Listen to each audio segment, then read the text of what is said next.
आज वीडियो माध्यम प्रिय आम सम्मेलनी आम खबर को स्वागत करुच्ची जहाँ यूट्यूब चैनल तरफ आम अनेक समय जानूँ आम सम्मेलनी खबर विषय में कोना चिंता यूट्यूब चैनल को समस्त को मोर आंतरिक शुभेच्छा अभिनंदन नमस्कार प्रेज द लॉर्ड। आज वीडियो मुझे किसी कहना चाहे जे उत्कल बाप्टिस्ट मंडल सम्मेलन विभिन्न प्रोग्राम विषय में मुझे जानवा चेष्टा करे। तेणु आज एक विशेष विज्ञापन रही आम सम्मेलन आम खबर ताकि आम ईबीएस तरफ एक प्रार्थना मीटिंग सभा अनुष्ठित होगा जाऊँगी केउठी हेबो केबे हेबो सेतिरे वक्ता किए हेबे से समस्त विषय आज वीडियो कहबा मो चिंता करिछि।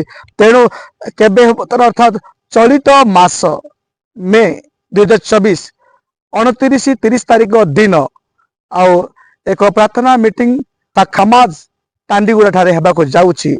आउ एई दुई दिन सेतिरे वक्ता भाबे योगदान देबे आम मानकर गजपतिर एक सुपरिचित प्रभु महान दास आ स्वाधीन प्रचारक आचार्य परीक्षा महाशय योगदान देवा कार्यक्रम रही। सहित आम मानकर द्वितीय वक्ता होती आचार्य पालक जितुलिमा महाशय योगदान देवार कार्यक्रम रही। दुई व्यक्ति प्रार्थना मीटिंग सभा योगदान देवे एतिरे वक्ता भाव से वाक्य परिवेशन करेंगे। तेणु मैं विशेष अनुरोध करुच्ची एक महासुजोग आम आसी 2024 साल पाए।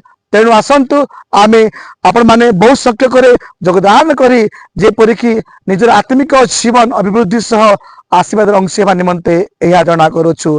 तेणु ये चलित 2024 साल प्रथम प्रार्थना मीटिंग होगा जाऊँगी बहुत शक्य योगदान दिंतु।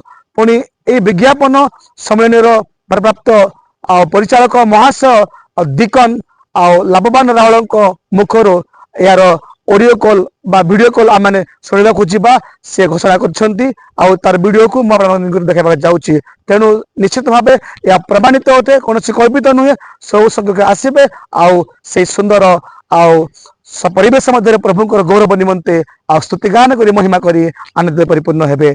आज एतिक वीडियो माध्यम मुझे कथा कहूँ आसतु आम कौन कर विज्ञापन प्रमाणित होगा निमंते जीवा जहाँकि दीकन रावल महाशय 29 एवं 30 तारीख मंडली सम्मेलन तांडीगुड़ा समाज रे प्रार्थना मीटिंग अनुष्ठित हम आई प्रार्थना मीटिंग रे प्रभुंकर दास परीक्षा महाशय तथा जीतुलिमा प्रभुंकर वाक्य दान करेंगे।